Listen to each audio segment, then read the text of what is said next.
Hello and welcome to Mr. Hazel's Back to School 2023 video here. My name is Mr. Hazel. I teach here AP Human Geography and also AP US History here at Live Oak High School. I'm in my second year here teaching at Live Oak. AP Human Geography is a brand new class for us here at Live Oak. Very excited that I get to teach it. The students have been doing awesome at it so far. Been an absolute pleasure. So I'm going to go through the course exam for the AP test. Now, I can't remember off the top of my head. I know May 7th and May 10th are the two test dates.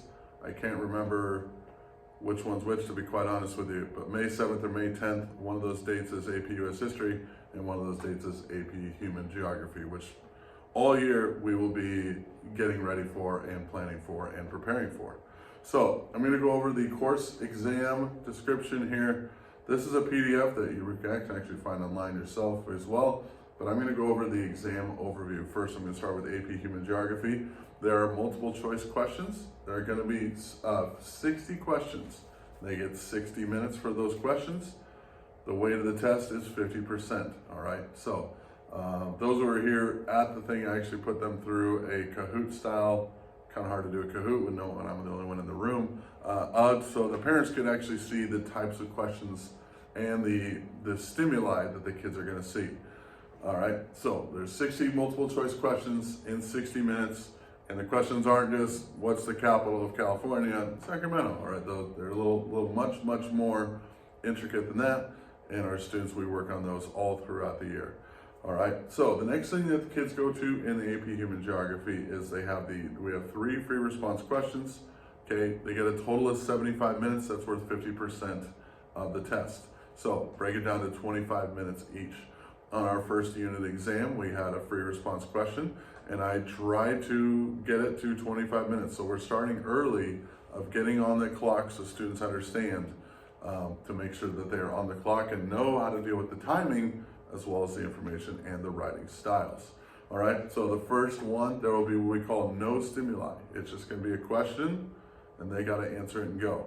The second one will have one stimuli. That could be a map, that could be a graph, that could be a table, could be various other things. Every day we're breaking down maps, breaking down graphs, breaking down tables, finding what is the information that the AP overlords are wanting us to understand, decipher, to be ready to dominate those questions.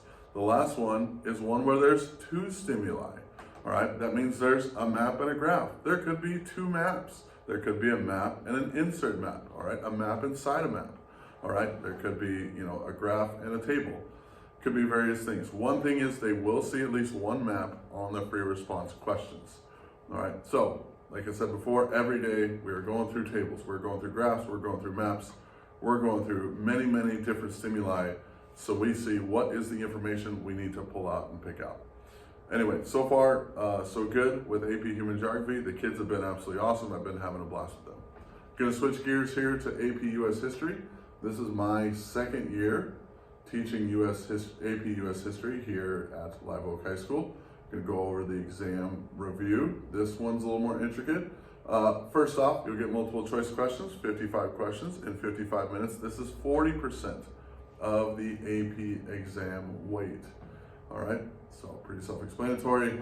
Once again, it's not, what year was the battle of, the War of 1812.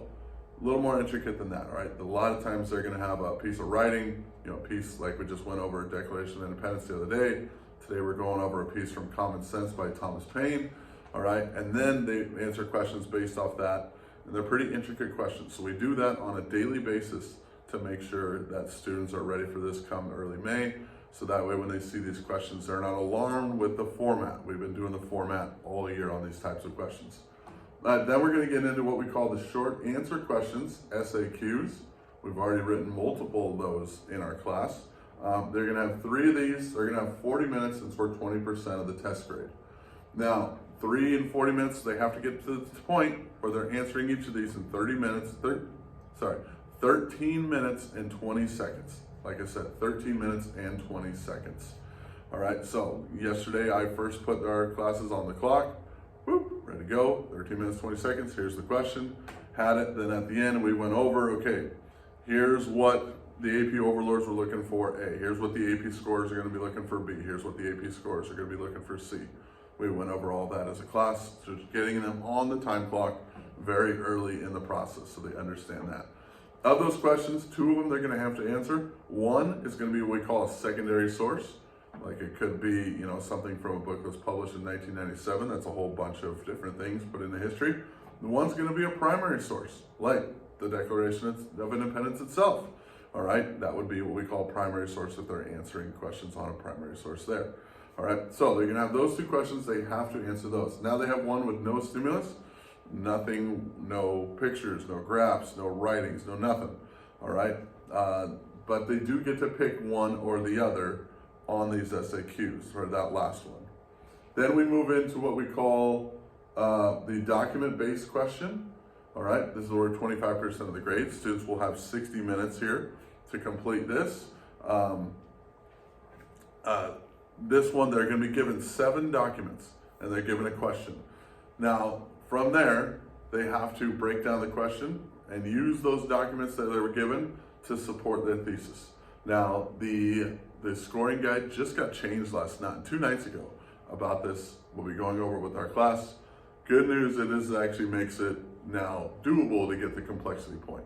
The complexity point was a mythical flying unicorn and a pig combined. To get the complexity point was a massive hard thing to do. Now it's much more doable for the students to get that. All right, so we'll be going over that as we go. Document-based question, we won't hit on that to probably November, December range. But like I said, 7 documents they get a question, they have to create a thesis and put that thesis they have to use the documents to support their thesis and create their essay that way. Once they're done with that, we have what we call the LEQ, the long essay question. This is 40 minutes long, 15% of the grade, and they get 3 of them that they get to pick from. Now this one, there is no documents. It's just the question, go. Good news is there's 3 from 3 different time periods, so they just get to go and pick their question and go from there. All right, so we've already done one of these for AP US History this year. We did it as a group, the first one, so they could learn from each other. I had them color code, like put in yellow what you're trying to get for the contextualization point. Put in green what you're trying to attempt to get that thesis point. Put in orange what you're trying to get for the analysis points. Put in light blue what you're trying to get for the evidence points. So we'll be practicing these all throughout the year, so that way come May, there's no surprises of what the test format is. Then at that point it's, do I know the skills, do I know the content, and we'll be completely grinding on that all year. Well, all right, so thank you very much for tuning in to this video. Once again, my name is Adam Hazel, teach here at Live Oak High School, hazela@mhusd.org. And if you feel free to email me anytime if you have questions. Your students are all up on Google Classroom. Feel free to contact me anytime. Thank you so much. Have a lovely day. Bye.